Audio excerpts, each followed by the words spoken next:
narito na nga ang paayuda sa atin tungkol kay KD Estrada at Alexa Ilacad. Alam naman natin sa mga kaganapan nga ng pamilya ni Alexa Ilacad ay naroon palagi si KD. Pero ito na nga guys ang kinakikiligan ng marami.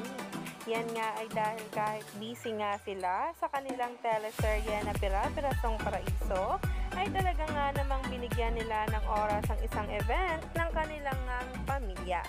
Narito nga mismo guys ang nahagip sa video ng atin ni Alexa, kung saan nga binahagi nga niya ang family picture nga nila na magkakasama sa isang kasalan, kung saan agaw atensyon nga rin ng isang video na talaga nga namang kinakikiligan na nga ngayon. Kitang-kita nga dito na pagpasok pa ng bride at groom ay agaw atensyon nga rin ang K-Deluxe. Kitang-kita nga dyan tapos ay bit-bit pa niya ang kanyang pamangkin. Napaka-cute nga tingnan talaga kahit nakatalikod si KD Estrada at Alexa Ilacad. Parang may future nga raw ayon sa Sweethearts.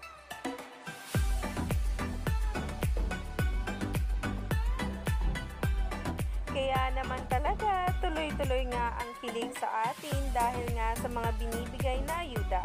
Huwag na nga magpahuli pa sa bawat araw kung saan nga ang mga updates tungkol kay KD at Alexa ay nagtitrending na.